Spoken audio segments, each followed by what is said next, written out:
My name is Victoria Winters. An unexplained death has added more mystery to Widow's Hill and Collinwood, the great gloomy house on its crest, and it affects everyone in Collinsport. There is always the one question: was it an accidental death?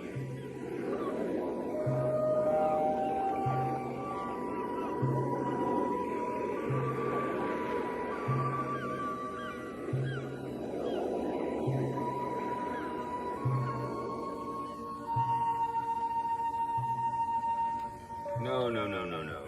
Refer it to billing. That's their job. Right. Come in. Well, kitten. Come in. Am I disturbing you? Of course not. Delighted to see you. You can tell your mother that you actually caught me working. I'll do that. I came in town for a reason. Oh, you're not here just to spy on me, huh? No. I had to talk to Burke Devlin. Why? He was saying horrible things about you. I've sort of defended him. You and Mother were so bitter about him, and he was never anything but nice to me. I guess I was wrong about him. Burke is a very plausible liar. He's fooled people much more experienced than you, my dear. I don't know about that. But I do know that you were right about Burke's wanting to harm you any way he could. You sound very serious. I am. Uncle Roger, he actually thinks you killed Bill Malloy.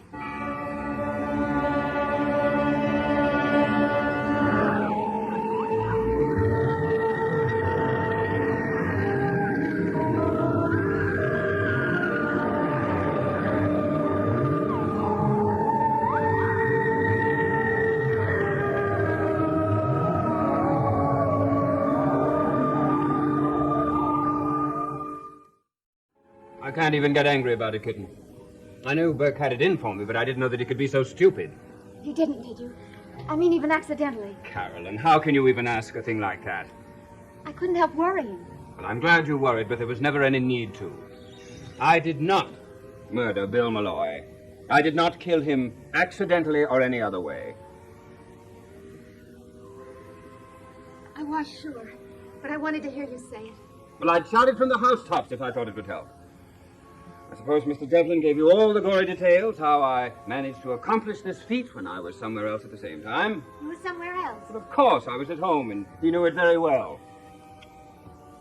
Did he say how I did this? Did he have some valid reason for me committing this murder? He says it's because Mr. Malloy discovered something that proved you guilty of the accident Burke was sentenced for. I see.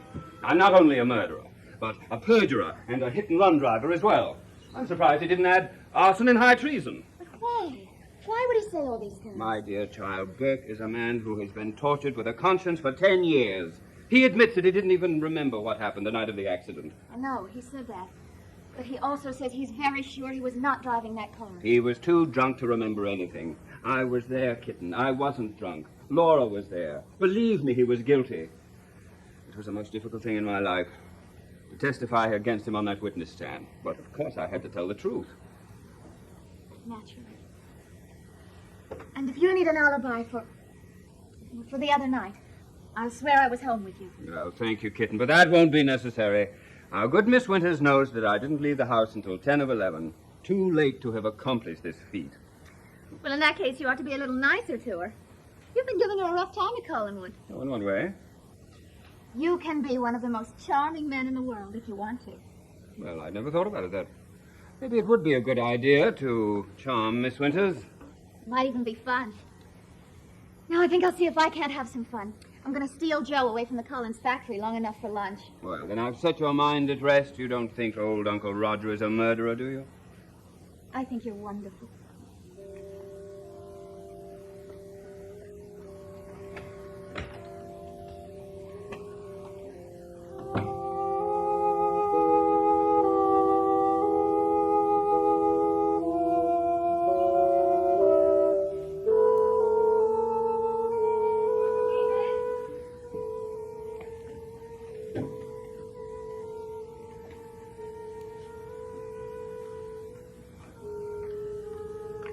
David, where are you?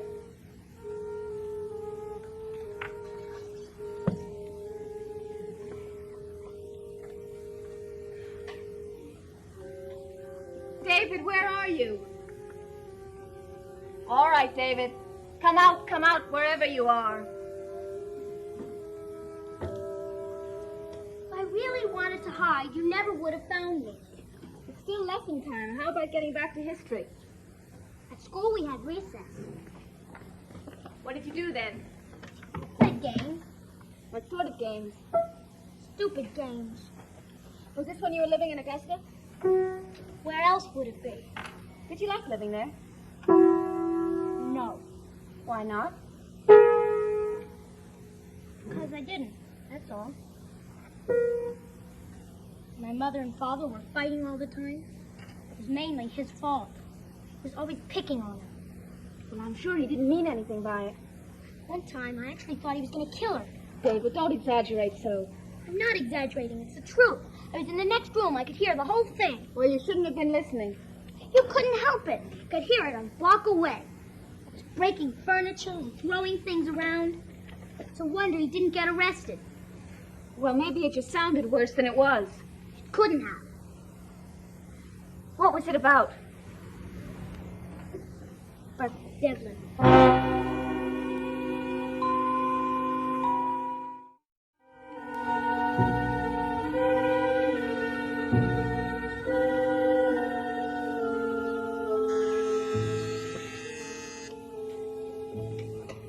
Yes? Sheriff Patterson. Oh, yes, of course. Send him in.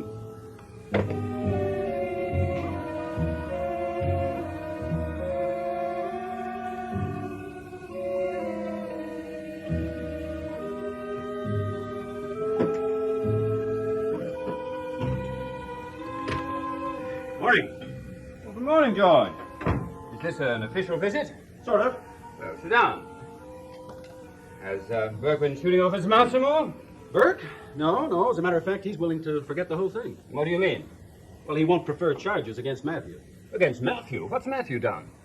You mean to say you haven't heard about the fracas at the Blue Whale? Nobody ever bothers to tell me anything. What happened?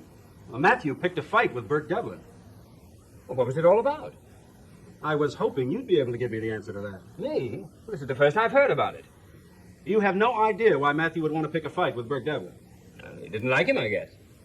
Roger, he and Burke are interested in just one thing, Bill Malloy's murder. Now, Burke has already gone so far as to suggest that you killed Malloy. So I've heard. This is the most ridiculous thing that I've heard him say since he's been out of prison. Well, I can't disregard it. And now I suppose he's accused me of hiring Matthew to stop these accusations. No, he didn't say that, not in so many words, but the thought did occur to me. Well, I'll tell you one thing, George.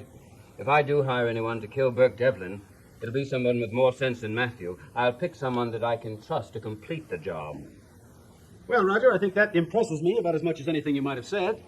I'm sorry to have troubled you. No trouble at all, George. By the way, did you have anyone in mind? In mind? In mind for what? Well, if you should decide to choose someone to finish the job for. No, George. But I rather at the moment prefer doing it myself. That's what I figured.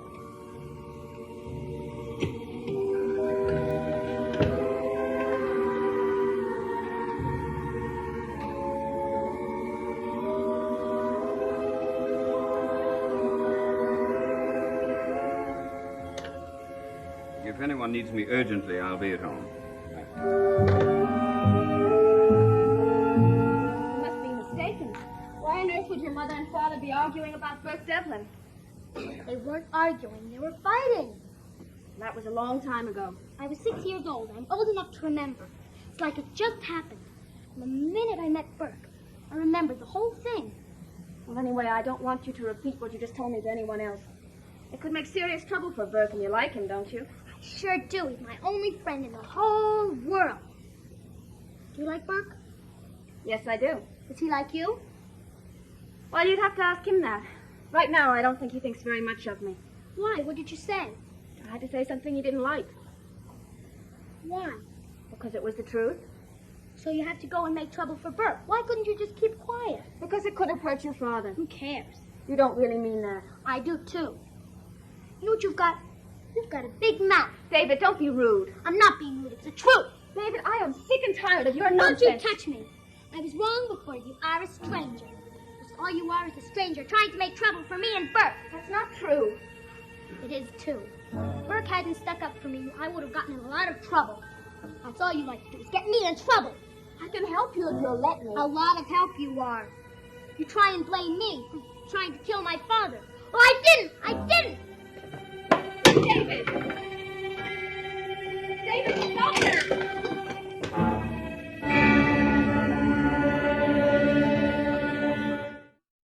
Yeah, what's going on? She tried to hurt me. That's not true, David. How could a girl like Miss Winters hurt a big boy like you? She did, I tell you, she did. I knew you'd be on her side. How can I be on anyone's side when I don't even know what it's all about? You don't have to. You're always ganging up on me, just like at school. David! Let him go, Miss Winters. Give him time to cool off. Actually, it was you I wanted to talk to. Whatever you say. Well, I was sitting in my office, twiddling my thumbs, and all of a sudden a thought occurred to me. I haven't been very fair to you. I haven't complained. Well, that was part of my thought. Here you are in a strange place, in a strange situation, and I haven't done anything at all to make it easier for you. And that's what was bothering me. I realize now that if I had met you only halfway, things might have been much more pleasant in our relations. Mr. Collins, And now, don't argue, Miss Winters. I'm the one to blame, not you. I don't see that anyone's to blame. Well, I insist. As long as I'm being noble about it, at least let me go first class. I must confess that part of the fact was that I never knew how to handle David, and I suppose I resented my sister thinking that a young girl could succeed where I failed. Perhaps you'd let me make it up to you and take you out to dinner one night. Well, Oh, there's some wonderful places along the coast where the lobster is delicious. I've been waiting to have some of that ever since I got up here. Good, then we'll do it. It's agreed? Agreed. Mr. Collins. Roger. Roger. I think it would be nice for David to have some happy people around this house for a change. Well, I don't know what you mean by that. I think we manage, everything considered. Well, perhaps I shouldn't say this, but I'll do anything I can to try and understand David better. He told me that you and your wife had been arguing. Well, that's nonsense. You know how he exaggerates everything. Well, he had one very vivid memory. He said when he was 6 years old that he heard you and your wife arguing about Burke Devlin. Well, we may have had words occasionally. Certainly when she insisted on bringing Devlin into it, then the words may have become louder than was prudent. I had no idea that David remembered. He was only a child. He remembers all right.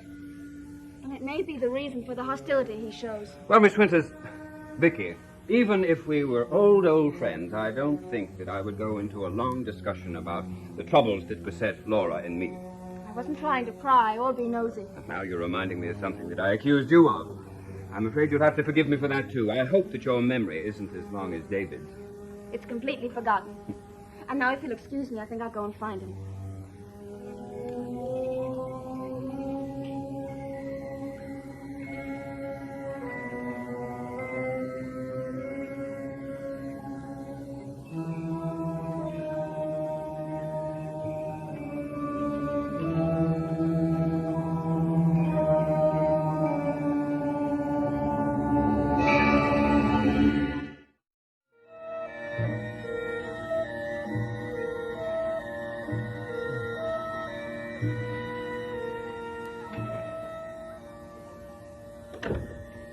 Oh, did you know Miss Winters was looking for you?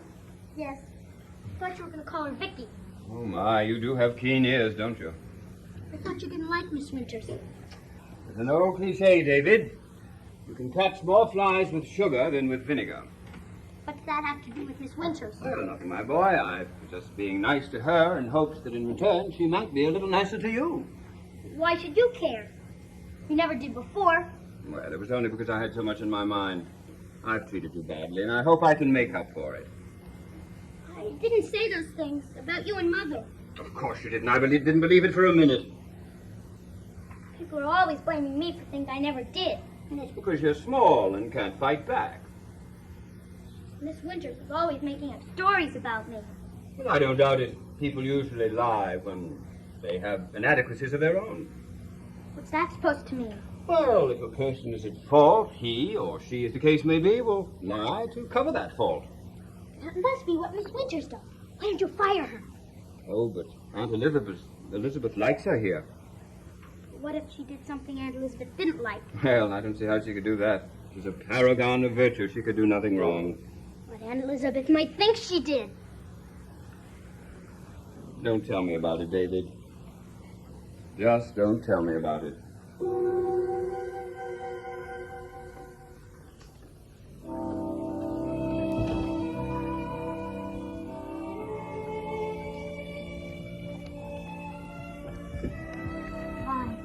Why, you look like you just lost your last friend. Maybe I have. Oh, it can't be that bad. Can't it? First I quarreled with Burke Denton. So I thought I'd let Joe Haskell cheer me up. That sounds like a good remedy. I wanted him to take me to lunch, but he wasn't at the cannery. He had to go on some stupid errand. Oh, you're not blaming him for that, are you? Well, he might have known I'd want to see him. Carolyn, you're funny. If I'm so funny, why aren't I laughing? I'd just as soon never see Joe again. He's such a square. I thought you were going to marry him. You think I'm going to marry him. Mother thinks I'm going to marry him. He thinks I'm going to marry him. Everybody thinks so, except me. And most of the time you do, too. But this is not one of those times. Hello? Oh, hi, Joe. Oh, you just got back and got Carolyn's message. Well, I'll tell her. Oh, wait a minute, Joe. She just came in the door. Hold on. Yes, Joe, do you want something? Dinner. Oh, yes, I'd love it. Yes, I do too. Girl has a right to change her mind, hasn't she? Speaking of that, I think I'll change my dress. I thought your date was for dinner. I think we'll have dinner in the middle of the day.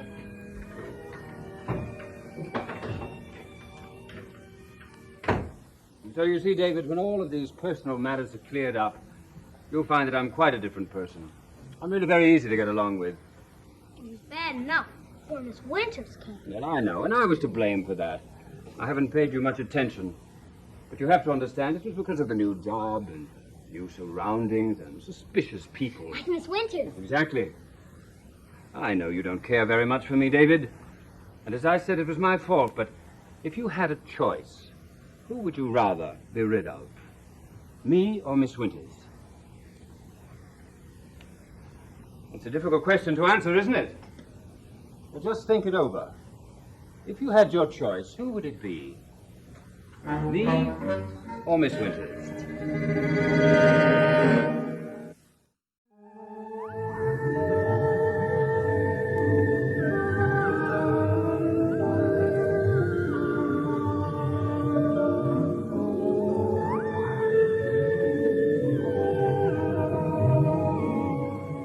Stay tuned for Where the Action Is next on ABC.